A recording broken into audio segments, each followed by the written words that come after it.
Good afternoon, everyone, and welcome to the afternoon session, or good morning, good evening, depending on where you are in the world. But thank you very much for joining us. And it was with absolute pleasure that I present Elena Pistillo. And she is going to be talking to us today about theatrical techniques in teaching to enhance motivation for learning. Wow, and this is just what we need, isn't it, to sort of pick us up this afternoon. Elena is... Thank you, I'm ready. Can you see me? Yes, I can.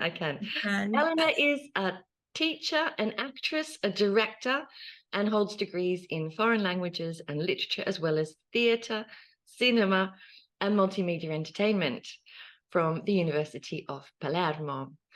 She is pursuing her doctorate in drama techniques for teaching foreign languages at the University of Cordoba in Spain. Goodness me, Elena, you're a busy person. Good afternoon, everyone, and thank you to the organizers of this extremely interesting convention. I was immediately captivated by its title, Getting to the Heart of English Language Teaching. How could it not engage me, considering that, as I am to illustrate, my research is centered on the value and essential role of empathy, creativity, the heart and the soul of the human being in the teaching process. I appreciate the opportunity to discuss my research titled The Use of Drama Techniques in Teaching Foreign Language in Middle Schools in Italy, and to share insights from my study with you. Can you see my screen? Can you see my... No, Elena. You need to share it again, I think. Right there. Okay. Yeah, we can see it now. Yes. Now you see, okay, the use of drama techniques in teaching a foreign language in middle school in Italy. Allow me to introduce myself. I am an actress, as you said. Not famous, don't worry, there is no need to recognize me. If I were famous, I probably wouldn't be here, and I am happy to be here. As I mentioned, I am an actress and a role-playing teacher specialized in special education with 20 years of teaching experience in so-called border schools in the city where I live, Palermo. These are schools with a very high dropout rate, where there are many students with special educational needs and where the socioeconomic cultural level of families is medium to low. Currently, I am pursuing a PhD at the University of Cordoba, which focuses, as you can gather from the title, on the impact of theatrical techniques in foreign language teaching. Specifically, I am exploring their potential in increasing motivation for learning and promoting inclusion and school well-being. Let me say that in Italy, the proficiency in English or any other foreign language among students in mandatory schools is notably low. When a tourist seeks information in our picturesque country, they are likely to encounter difficulties in finding someone capable to efficiently communicating in English. Despite the general hospitality and the generosity of the Italian people, they grapple with the challenge of lacking a strong command of a foreign language. While they may attempt to assist the tourist through gestures, smiles, or somewhat broken English, there is no guarantee that the information will convey accurately. This is not only a disadvantage for the tourists, but also affects the self-esteem and awareness of the Italians trying to help who experience a high level of frustration.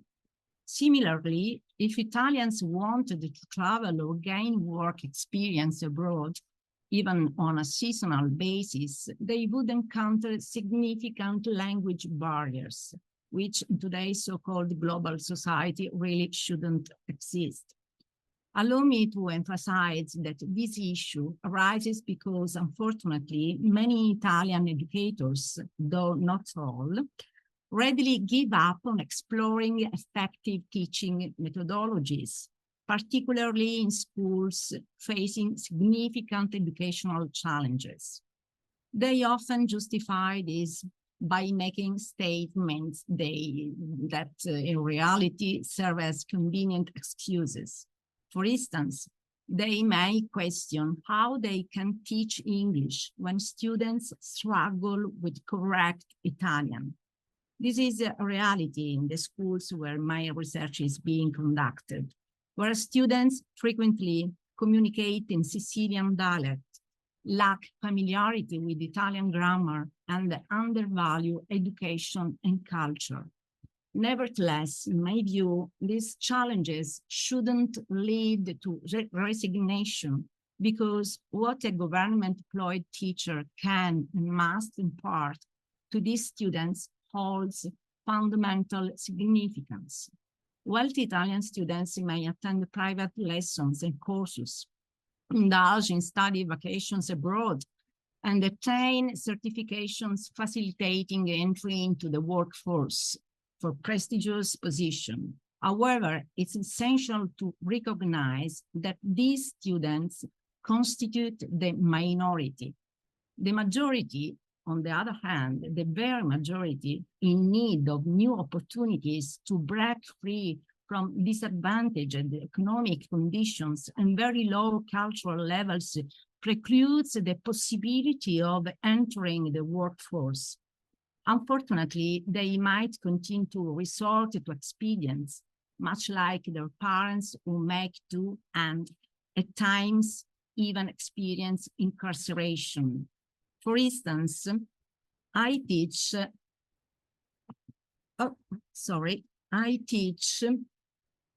at a school with multiple locations. One is situated in the picturesque seafaring village of Arenella in Palermo. Now you are looking at one picture of Arenella, and another is positioned near the shipyards.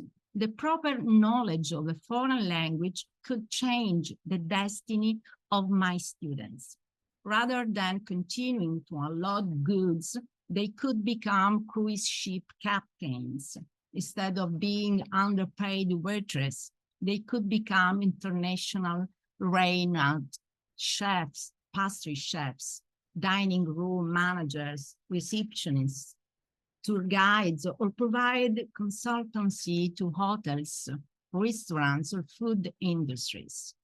And I repeat, they can only learn this foreign language if they learn it at all in school, in public schools. They have no other chance. As we know, in Italy, since 2017, the so-called INVALSI tests, National Institute for the Evaluation of the Education System, have been conducted. Although over the years there have been discussion and criticism regarding the use and validity of these tests, in any case, as we know, the INVALSI tests are national standardized tests designed to assess students' skills in various subjects, with the aim of providing an overall picture of the quality of the education system. These tests are administered nationally and involve students from primary and secondary schools of the first and second levels. We also know that the INVALSI tests in Italy have often revealed the performance gap among students between the northern and southern regions. Obviously, this gap can be influenced by multiple factors that we do not have time to address in detail. Still, let's limit ourselves to observing the snapshot that emerges from the 2023 INVALSI test report regarding the English test taken in lower secondary schools. It consists of two parts, reading and listening. In the country, three groups of results emerged. Group 1, the most numerous, where on average, at least in general terms, students achieve the prescribed A2 level. Group 2, where the average results falls on the threshold between A1 and A2. Group 3, where the average results does not align with the targets of the national guidelines and stops at A1, Calabria and Sicily, unfortunately. Beyond the value we want to attribute to this statistical data, it is undeniable that the school situation in some contexts is more complex and delicate than in others. And that is important to work on the motivation of both students and teachers. Teacher motivation is also continuously undermined by many real difficulties that the Italian school system faces: school dropout, socioeconomic distress, specific learning disorders, facilities that lack proper resources and often suffer from deteriorated and inadequate buildings, complicated bureaucratic process to initiate any activity, and so on. How then can we do? Explain to the young people that learning a foreign language is important for their future, perhaps. But I am certain that many teachers, I would say all of them, do it. However, students don't believe it. They live in a discouraging society where the struggle for daily survival is real. They may not even care about the future, as they have internalized a pessimistic view of life. And even if someone wanted to believe it, they would consider the goal too complex, unattainable. Therefore, explaining rationally is not enough. Something else is needed.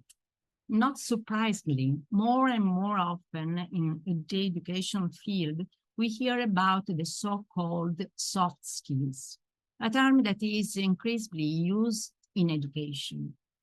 Some experts propose other names such as essential skill, key competencies, etc. Although the term originated in the business world, its integration to the realm of education is based on the idea that these types of skills are essential for the improvement of the teaching-learning process, both for students and teachers. We can say that soft skills are a set of competences, attitudes, qualities, and behaviors that enable individuals to act appropriately and positively in their environment. Alongside the technical and professional knowledge acquired, these skills are considered crucial for achieving goals. In today's constantly evolving environment, skills that can never be replaced by a machine are becoming increasingly important, the so-called soft skills, referring to the human component.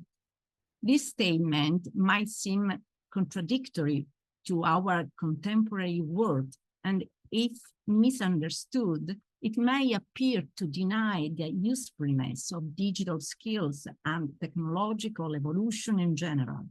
However, it is not the case. On the contrary, the digital world we live in demands more than ever that future workers, our students, are capable of connecting with the human side, communicating efficiently, adapting to change, being resilient, and learning to work in teams.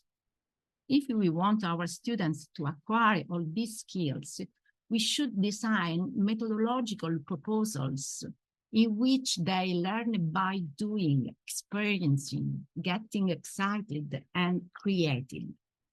And here comes into play my profession as an actress. My theatrical training, which I started at the age of 10, right at school, thanks to a literature teacher.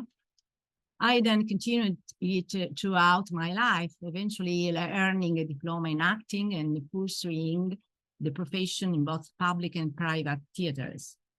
Theater is a powerful educational tool in any context because it is centered on the human being, on the eternal being, I like to say. Not surprisingly, theater has been alive for millennia. It is an ancient form of expression with its early forms documented in ancient civilization, like the Greek and the Roman. Since then, theater has always been a significant part of human culture in many societies worldwide. The practice of theater has traversed different historical epochs, adapting and evolving, but it has continued and continues to exist as an important form of communication and creation. Recently, schools have been trying to incorporate theater into their curricula. Theater workshops and live performances are becoming increasingly common. However, in schools, theater and theatrical techniques can be integrated in many ways, not limited to occasional workshops or sporadic experiences. On the contrary, they can intertwine with the practice of teaching in all disciplines, especially in the teaching of a foreign language. And this can be done with students of all ages, from preschool to university for senior citizens. And this is the foundation of my research, even though I had to narrow its focus, thus concentrating on middle schools. However, even before my research, my entire experience as an educator was based on this. I have never been able to refrain from getting my students to move, to make them experience emotions, to visualize, imagine, communicate, and create, regardless of the subject matter.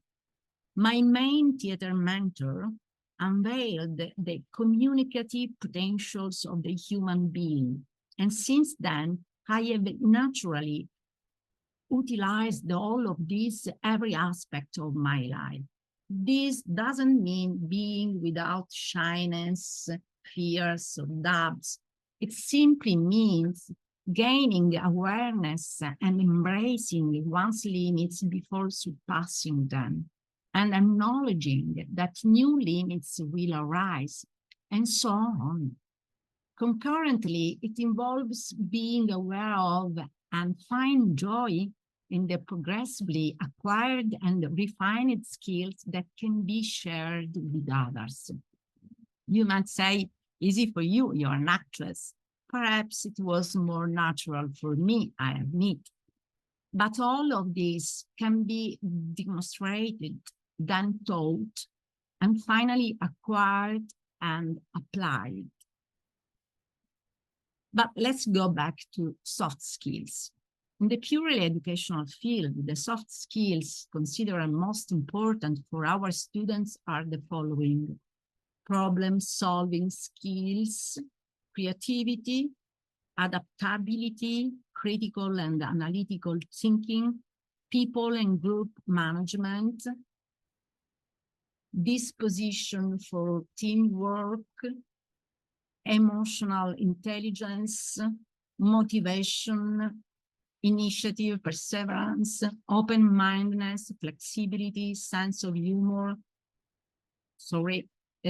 optimism and empathy, control and mastery of non-verbal body and gestural language. I highlighted in bold everything that can be achieved through theatrical practice, and I don't think it's necessary to dwell on in explaining why.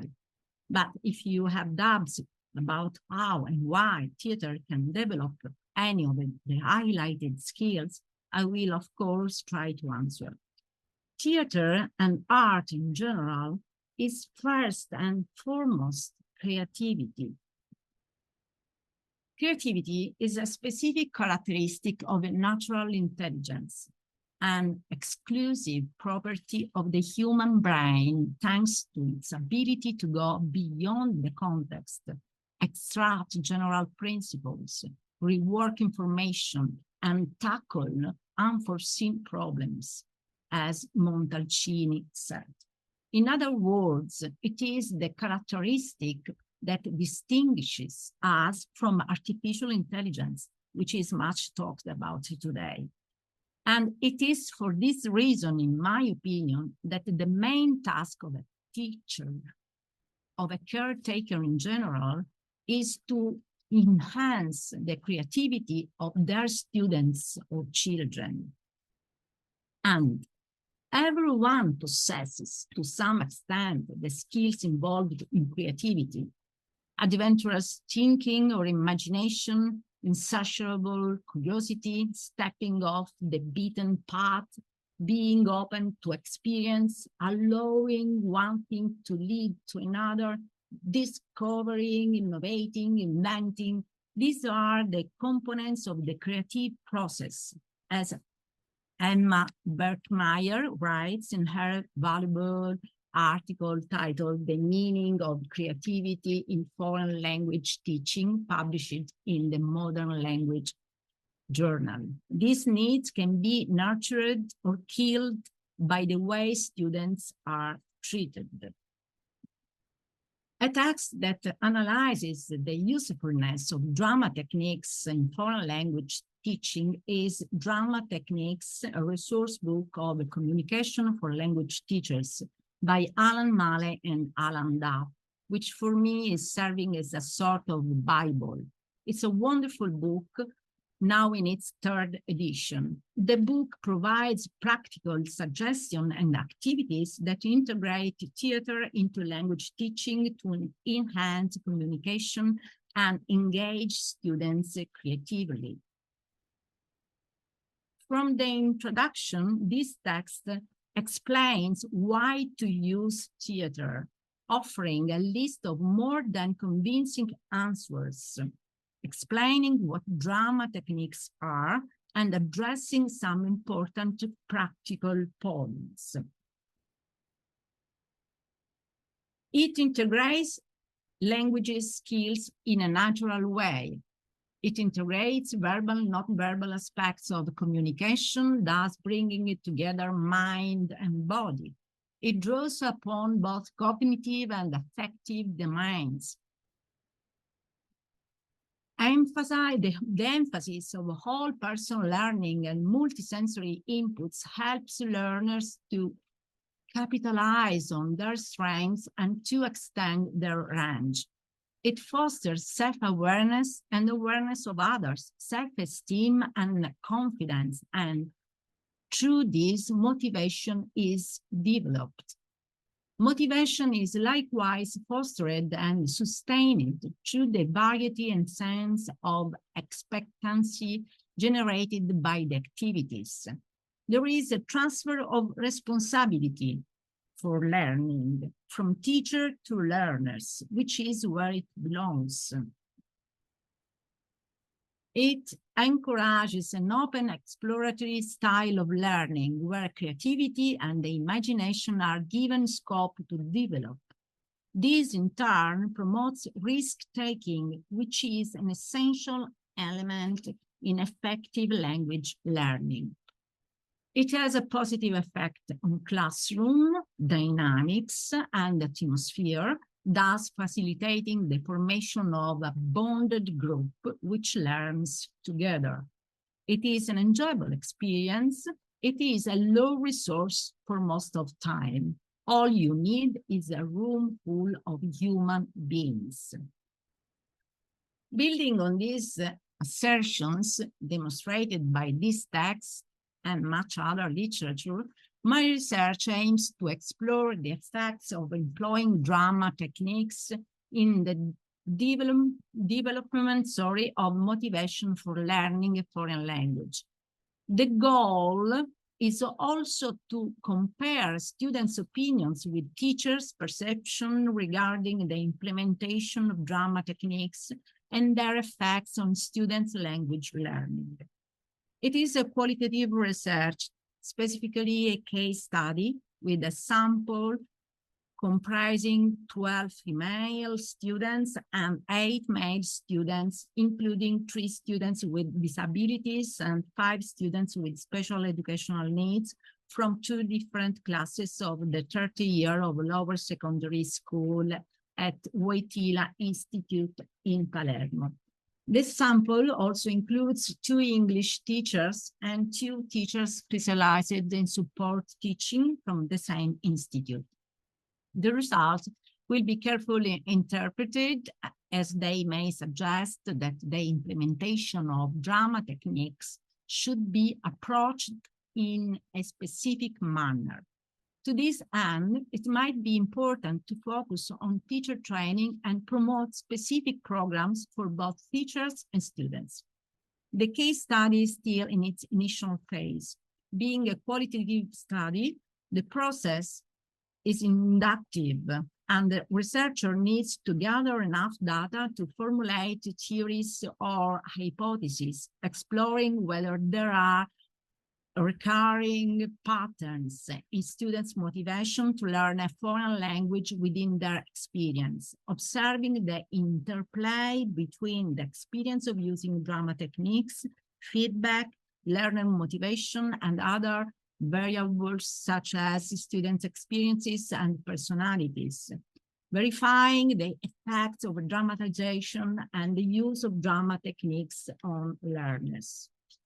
To initiate the research, I had to seek the opinion of the Ethics Committee for Research Involving Human Subjects at the University of Cordova, which in the meeting held on October 27, 2023, evaluated my doctoral thesis, including objectives, justification, proposed the methodology, and ethical aspects. Therefore, only from the mentioned date, I could commence my activities with the selected sample of female and male students. Participants were recruited under the supervision of the school principal, taking into account the characteristics of class groups, the availability of students and their families, and the availability of class council teachers. The research adopts an approach to studies where groups are already formed in a natural context. Data will be collected through classroom observation and semi-structured interviews with teachers, as well as semi-structured interviews with students to gather their perspectives on the use of theatrical techniques and their level of involvement. The collected data will be analyzed using the Atlas T software. Data will be collected anonymously and used exclusively for scientific research purposes. Content analysis will be used to evaluate case data. The research will seek patterns and themes. Students will participate in activities based on techniques used by actors in their training. Many of the proposed exercises are drawn from the previously mentioned text, Drama Techniques by Alan Malley and Alan Duff, Cambridge University Press. Every activity has a specific aim. This indicates the broad reason for doing the activity, a focus. This relates to a narrower linguistic objective, sometimes expressed in terms of syntax, lexis, or phonology, and sometimes in terms of language functions, a level, a preparation phase, a procedure, a follow-on, and possible variations. In introducing the group to theatrical practice, we will proceed step by step and carry out specific activities that, however, involve the person as a whole, regardless of the type of exercise. There will be activity that we can call getting ready, namely non-verbal warming up activities, other activities based on mime, others on voice activities that we could call working with objects, others working with visuals, working with imagination, working from into words, phrases, sentences, and so on. Step by step, this process can lead, if desired, to a small or large final performance. However, drama activities have value in contributing to the language learning process, quite apart from any finished product or real performance for a live audience. This is a very important concept. Many teachers worry about putting on the so-called show, and it's still a nice experience, but often they start from the end, choose a task, and stage it with students who have never had the chance to learn, experience theatrical techniques. It is much better to do the exact opposite. Practice theater daily, and only at the end of a journey go on stage if there is a context that allows it. It is clear that the final performance is the culmination, the most exciting and engaging moment, but it makes sense, especially if it arises from an intense and gradual process. The possible activities are numerous, infinite, and adapt to every level of English, from a simple introduction like, "Hi, my name is Elena," which can be done by having students move freely in space, and at some point,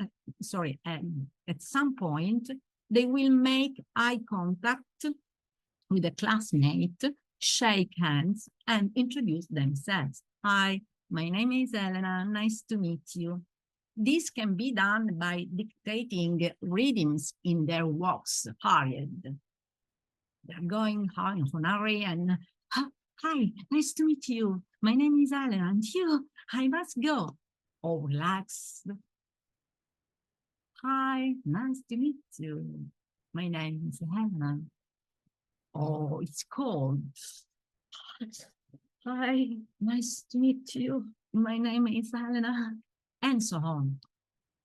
All the situations found in a textbook units can be dramatized. For example, a module titled "At the Restaurant" can be easily theatricalized by having a couple of customers sit at a table, assigning the role of a student waiter with a napkin on the arm and a notepad to take the customer's orders. The customers will have previously prepared paper menu or even a QR code, and can order food and drinks they prefer by actually addressing the waiter, their schoolmate, but not following the pre-printed dialogue in the book, rather based on their real preferences.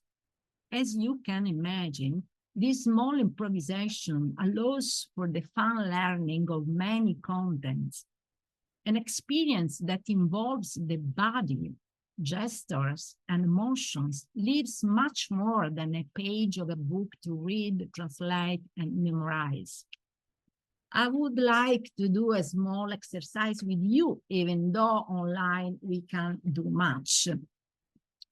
However, I don't see you if there is someone who wants to participate, but I can see just my screen. So probably it's better if I show you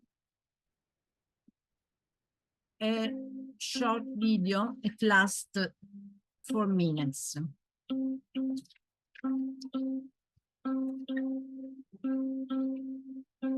You spent the night in a hospital bed 'cause you cut way too deep when you threw out your meds, and I got in a fight with my childhood best friend 'cause she told me you were doing it just as a threat. She was right. But I spent every night talking you down, picking you up. I don't know how we called that love. I was just a child. You had me on speed dial.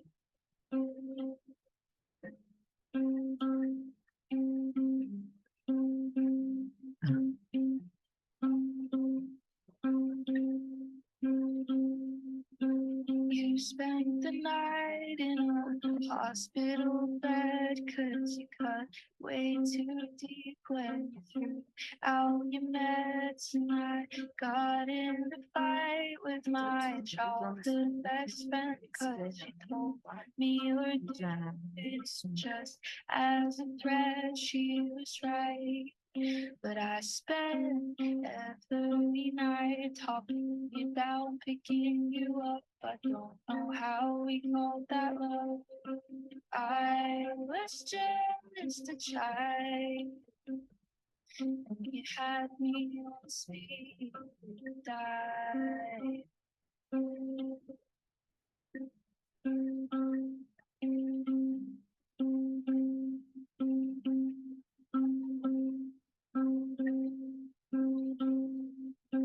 You spent the night in a hospital bed, 'cause you cut way too deep when you threw out your meds. And I got in a fight with my childhood best friend, 'cause she told me you were doing it just as a threat. She was right.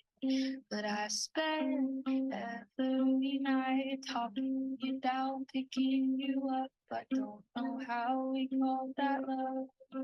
I was just a child. Oops. And you had me on speed dial. Okay, thank you.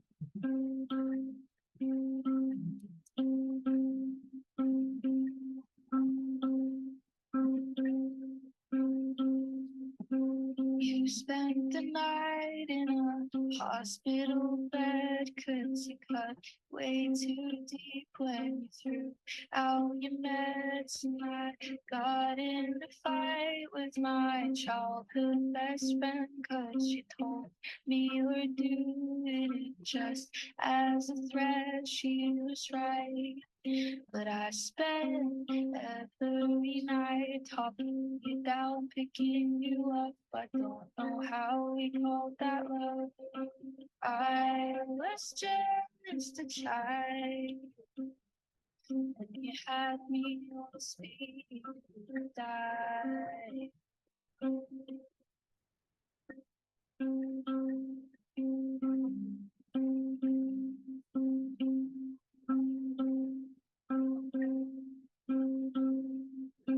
You spent the night in a hospital bed, 'cause you cut way too deep when you threw out your meds. And I got it. Okay, can you hear me? Can you hear me? Yes, we can. Yes, we can. Okay, thank you. I would love to continue further in illustrating how to practically implement some of these activities. I want to answer to some questions that now during the video I could read in the chat. Probably then I will write answer, but I can do now. Maria Candida asked me, can we have the slide? Of course, you can. I will send to Tesol. Then what kind of practical activities do you usually propose to your students? As I said, the activities are many, so many. You can create activity. There are a lot of literature about showing you as you can, what kind of activities you can do. Usually I like my students moving on the space, using their body, their expression, their face, their emotion. Someone, Maria Candida asked me, don't you think that drama studies in Italian schools is really undervalued? Yes, I think so. As I already said, I think theater should be practiced. It's very funny, something very simple. All you need is just a room full of human beings, as Alan said. No other things. You can use everything, your body, just paper and pens and colors, everything. You don't need anything. I mean, if you want to do, of course, a show, a performance, probably you need something, but in the daily activity, you don't need anything, just imagination, creativity, and the participation of your students. Do you think that it's useful to let students learn dialogue by heart and then dramatize them? Yes, I think it's useful, but I think it's much better to create the dialogue in a way very simple. As I said, for example, if there is a unit titled "At the Restaurant, at the Airport, at the Station," rather than to learn by heart what the paper, what the book says, what there is written in the book, you can create a dialogue with the real words of your students. You can use Italian sometimes, but it's a wonderful way to teach them a lot of words, because if a word is linked to an emotion, to a taste, to something that you are really thinking in that moment, you can never forget that word. I can't see you, but I would like to do with you a little exercise, of course, based on imagination and visualization, because you can't move, we are online. I don't know if you want, if there is some volunteer, we have time. I think, no, we are in time because we have just 3 minutes. Anyway, if someone of the audience, that it's not so big, because I think how many people... We could do it together if you like, Elena. Would that help?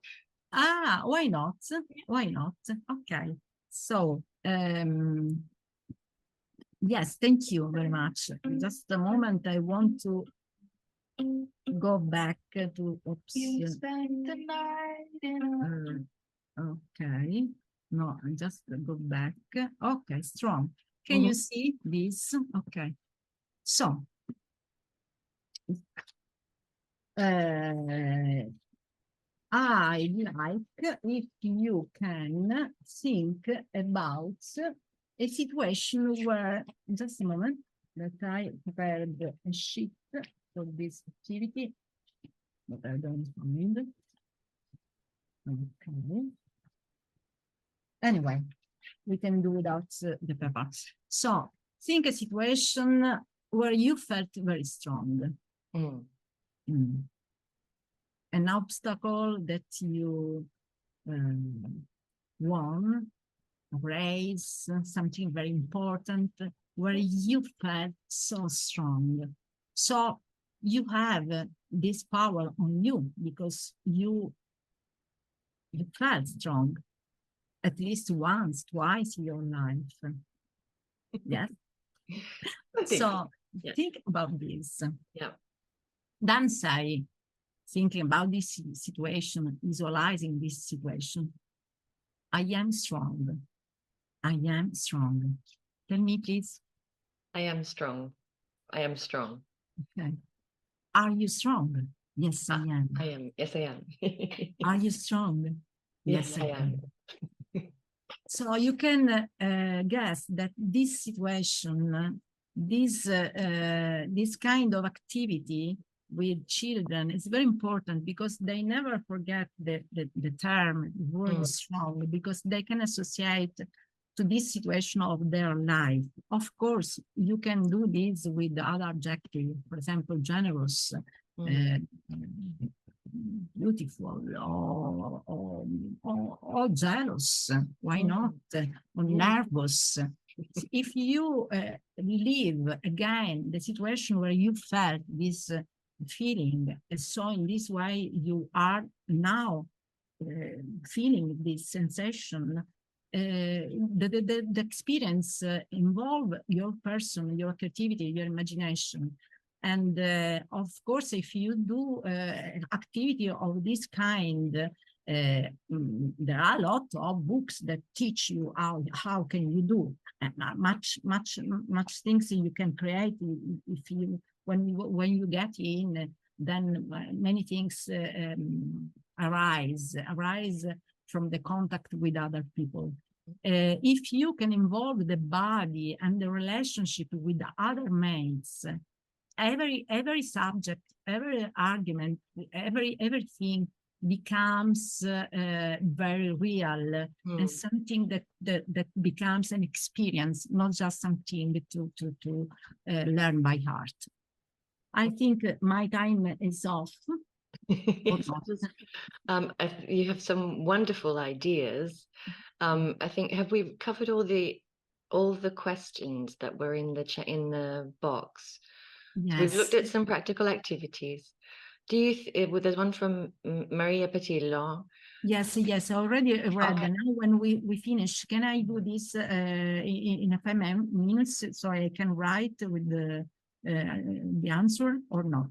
I have to do now, just now.